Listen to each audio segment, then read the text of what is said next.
भाइयों बहनों के सम्मान में नॉर्थ ईस्ट के हमारे सभी नागरिकों के सम्मान में आप अपना मोबाइल फोन निकाल करके फ्लैश लाइट चालू कीजिए और नॉर्थ ईस्ट के सभी नागरिकों का अभिनंदन कीजिए। जिन जिन के पास मोबाइल है अपनी फ्लैश चला करके ये नॉर्थ ईस्ट के नागरिकों का सम्मान है, ये नॉर्थ ईस्ट के देशभक्ति का सम्मान है, ये नॉर्थ ईस्ट का प्रगति के रास्ते पर जाने का सम्मान है। ये नॉर्थ ईस्ट के लोगों के सम्मान में आपने जो ये मोबाइल फोन के माध्यम से प्रकाश फैलाया है, ये प्रकाश उनके सम्मान में है, उनके गौरव में है। आपका मैं धन्यवाद करता हूं।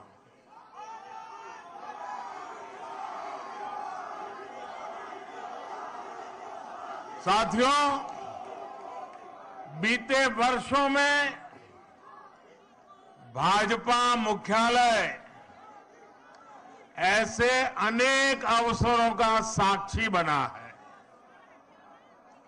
आज हमारे लिए जनता जनार्दन को विनम्रता से नमन करने का एक और अवसर आया है। मैं त्रिपुरा, मेघालय और नागालैंड की जनता का सर झुकाकर वंदन करता हूं, उन सबका आभार व्यक्त करता हूं। इन राज्यों की जनता ने बीजेपी और हमारे साथी सहयोगियों को भरपूर आशीर्वाद दिया है। मैं आज त्रिपुरा, नागालैंड और मेघालय के बीजेपी कार्यकर्ताओं को भी बहुत बधाई देता हूं। दिल्ली में या हमारे अन्य इलाकों में बीजेपी का काम करना उतना कठिन नहीं है जितना नॉर्थ ईस्ट में है। वहां का कार्यकर्ता हमसे अनेक गुना मेहनत करता है और इसलिए वहां के कार्यकर्ता विशेष रूप से अभिनंदन के अधिकारी हैं। आज के नतीजे आप सभी भाजपा कार्यकर्ताओं की मेहनत का परिणाम है। साथियों, आज के चुनाव और इन चुनाव परिणामों में देश के लिए, दुनिया के लिए बहुत सारे संदेश हैं। आज के नतीजे ये दिखाते हैं कि भारत में लोकतंत्र और लोकतांत्रिक व्यवस्थाओं पर कितनी आस्था है, एक मजबूत आशावाद है। लोकतंत्र की राह पर चलते हुए हर शंका आशंका का समाधान हो सकता है, बदलाव लाया जा सकता है।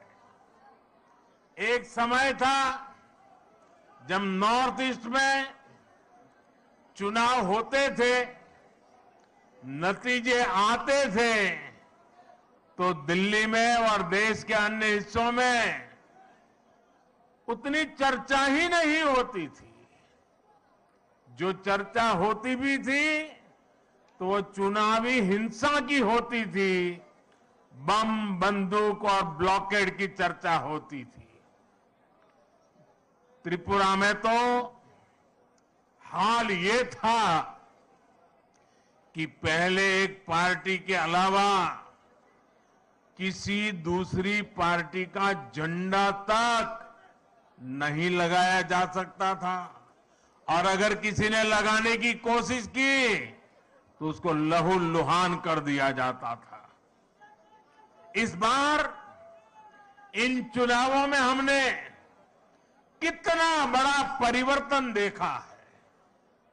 भाजपा ने नॉर्थ ईस्ट की राजनीति की दिशा ही नहीं, उसकी दशा ही नहीं, लेकिन एक आत्मविश्वास से भरा हुआ और नई दिशा पर चल पड़ा हुआ नॉर्थ ईस्ट हम देख रहे हैं। आज सुबह से मैं जब टीवी देख पाया, इन चुनावों के नतीजे ही छाए रहे। ये सिर्फ दिलों की दूरी समाप्त होने का ही नहीं, बल्कि ये नई सोच का प्रतिबिंब है। अब नॉर्थ ईस्ट न दिल्ली से दूर है और न ही दिल से दूर है।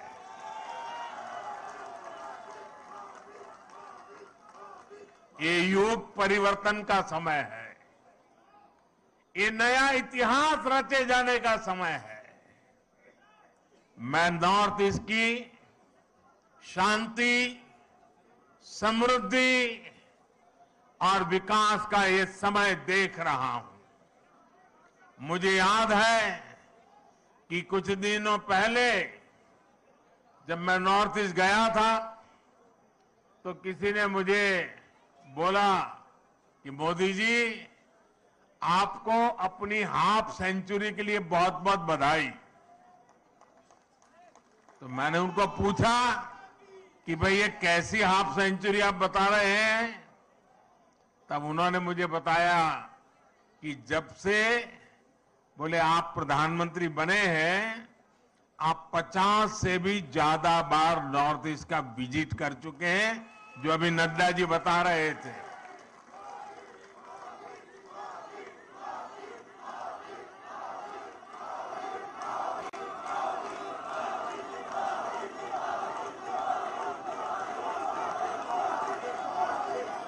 साथियों,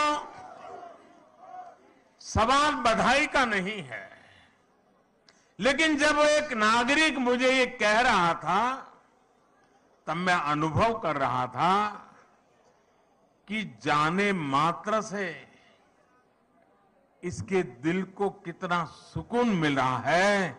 नॉर्थ ईस्ट के राज्यों के दिलों में कितना प्यार उमड़ करके आया है, उसकी वो अभिव्यक्ति थी। और तब मुझे लगता था कि मेहनत कभी न कभी तो रंग लाती है।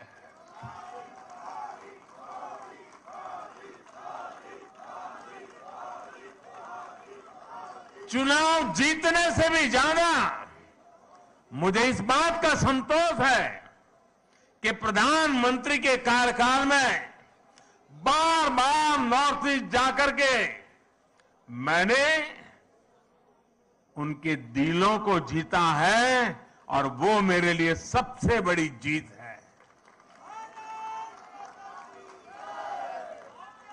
मुझे ये संतोष भी हुआ कि पूर्वोत्तर के लोगों को ये एहसास हो रहा है कि अब उनकी उपेक्षा नहीं होती।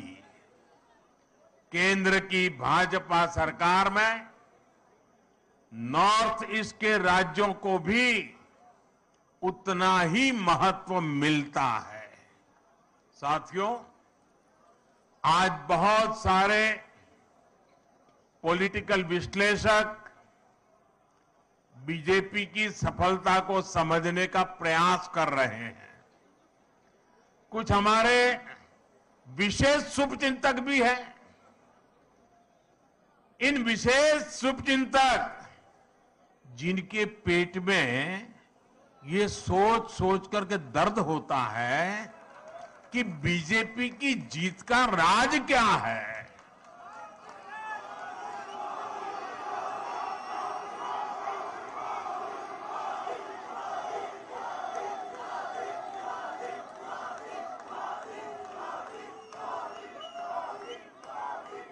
साथियों, मैं ज्यादा तो टीवी देख नहीं पाता हूं, लेकिन मुझे लगता है कि शायद अब तक मैंने देखा नहीं है कि ईवीएम पर कोई गाली पड़नी शुरू हुई है कि नहीं हुई है।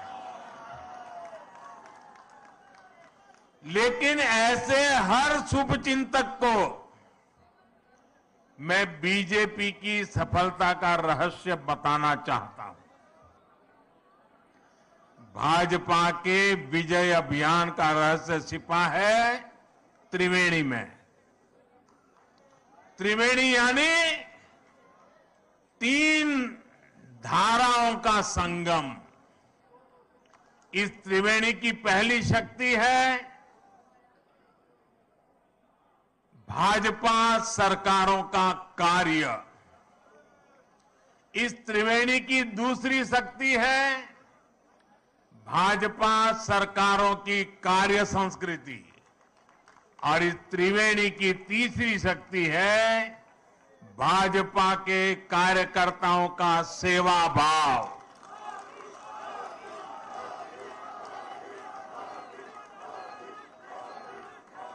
ये त्रिवेणी मिलकर भाजपा की शक्ति को 1+1+1 यानी 111 गुना बढ़ा देते हैं।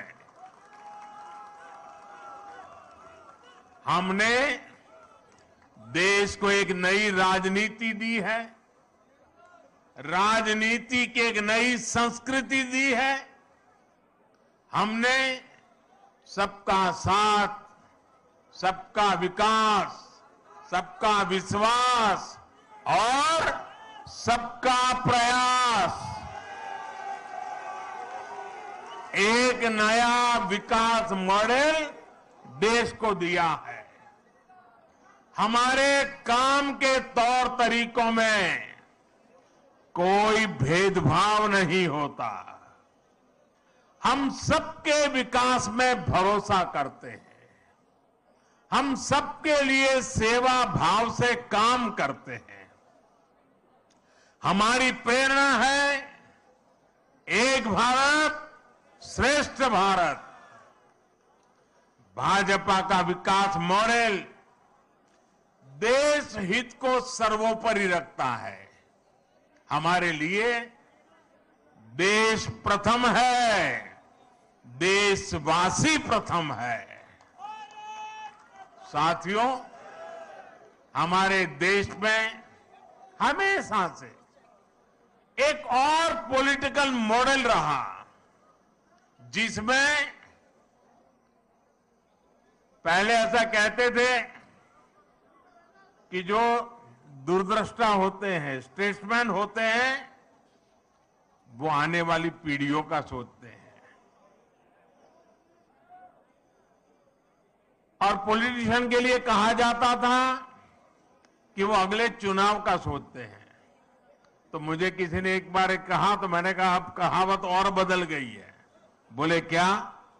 मैंने कहा पहले जो स्टेट्समैन होते हैं वो अगली पीढ़ी के लिए सोचते हैं।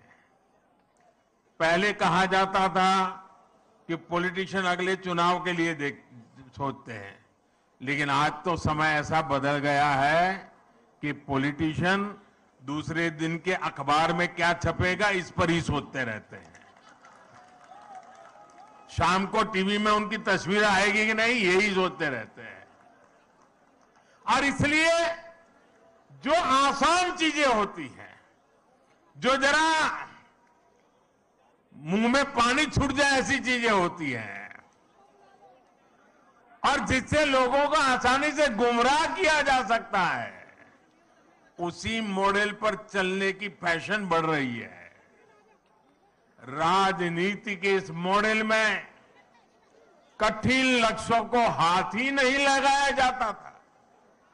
तब समस्याओं को ऐसे टाल दिया जाता था जैसे उनका कोई अस्तित्व ही नहीं है, समस्या की तरफ देखना ही नहीं।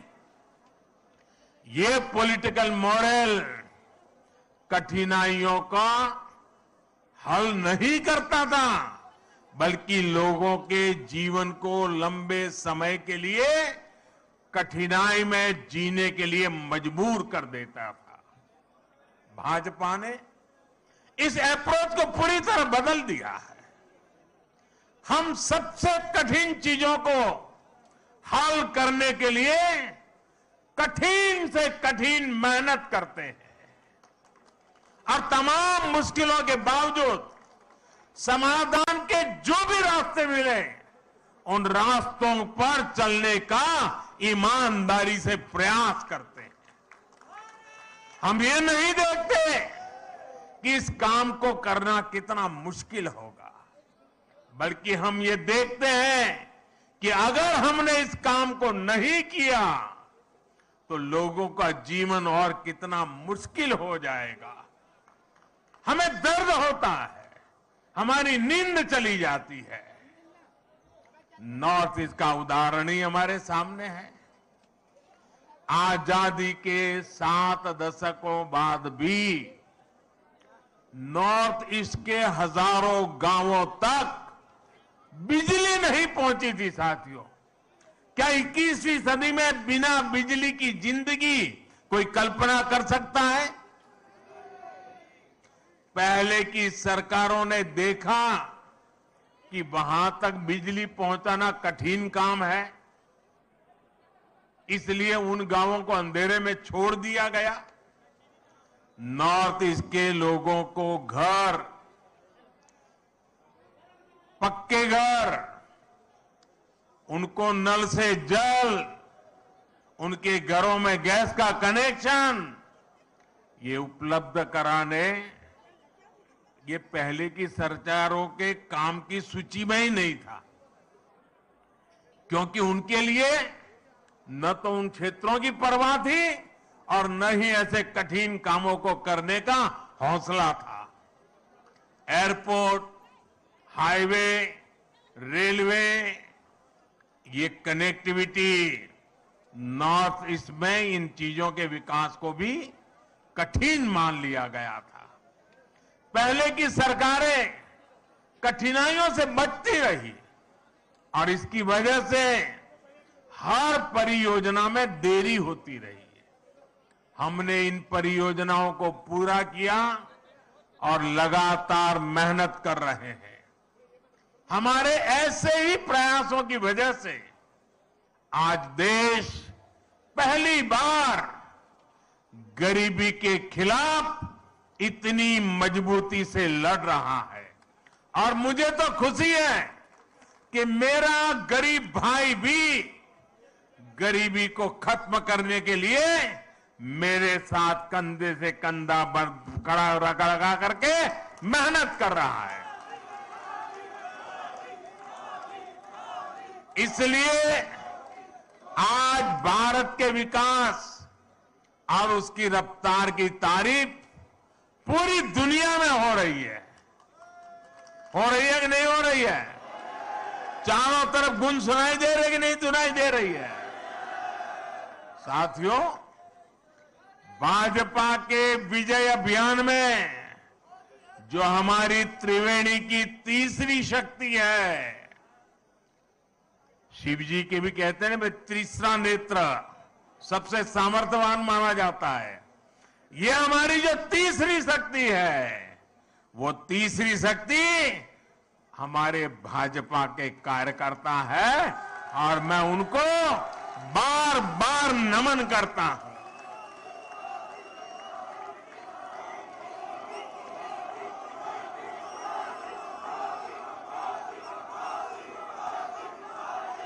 भाजपा के कार्यकर्ता का सेवा भाव अतुल्य है। भाजपा के कार्यकर्ता का श्रम और समर्पण अतुल्य है। भाजपा के कार्यकर्ता की पहचान उसके अनुशासन से होती है। हमारी पार्टी ने बड़ी से बड़ी मुश्किलों को देखा है।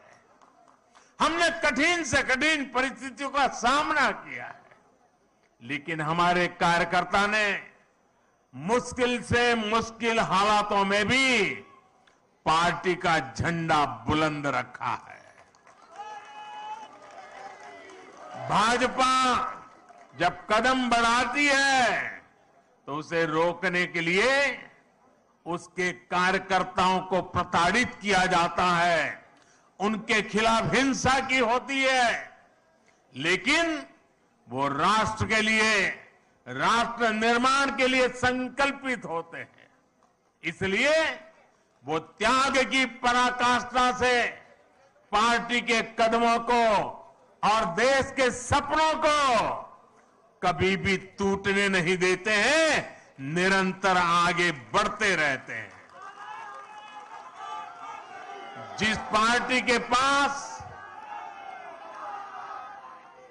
कार्य हो, कार्य संस्कृति हो और ऐसे समर्पित कार्यकर्ता हो, उसके लिए कुछ भी असंभव नहीं है।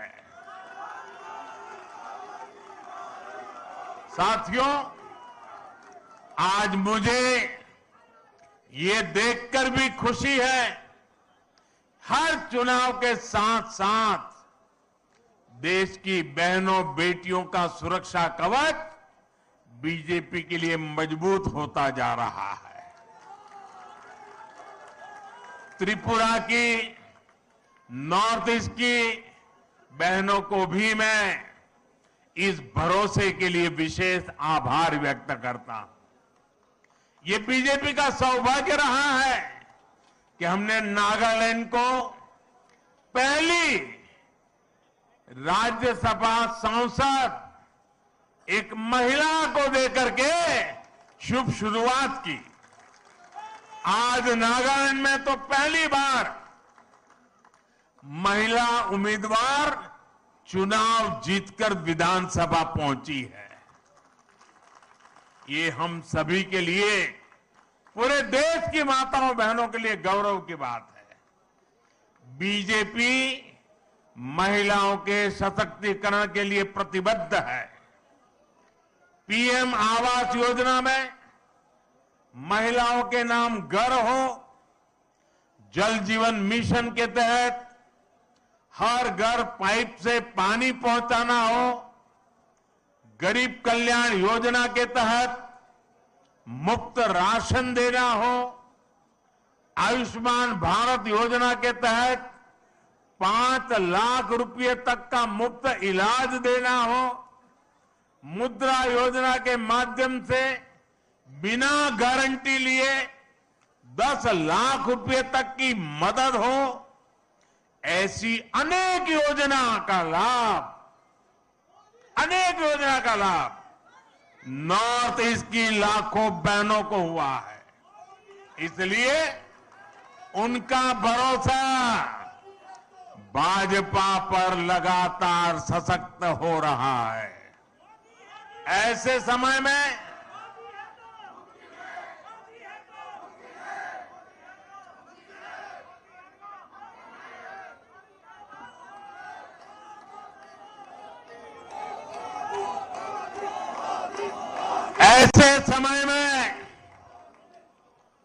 जब कुछ लोग मोदी की कब्र खोदने की ख्वाहिश कर रहे हैं, जहां मौका पड़ता है कमल खिलता ही जा रहा है, खिलता ही जा रहा है।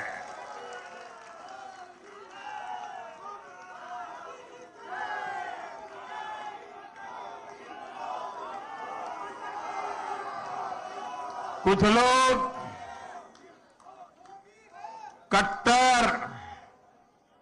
कट्टर की पहचान में लगे हुए हैं। वो हर काम बेईमानी भी कट्टरता से करते हैं। ये कट्टर लोग कहते हैं मर जा मोदी, वो कहते हैं मर जा मोदी। देश कह रहे हैं मत जा मोदी, मत जा मोदी, मत जा।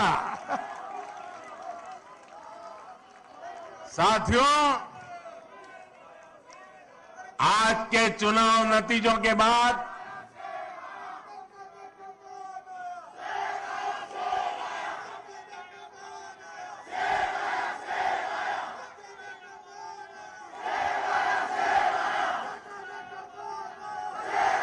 साथियों, आज के नतीजों के बाद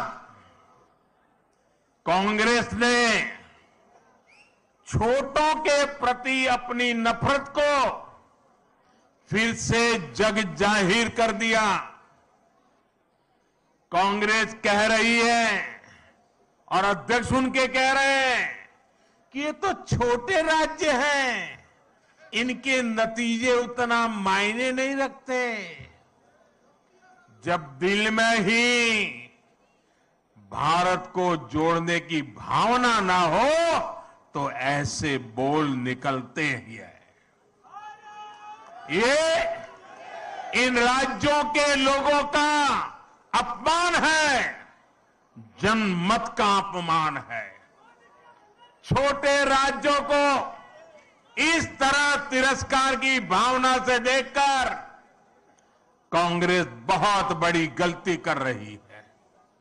इसी सोच की वजह से कांग्रेस ने हमेशा देश के गरीब को छोटा समझा, देश के दलित, पिछड़ों, आदिवासियों को छोटा समझा।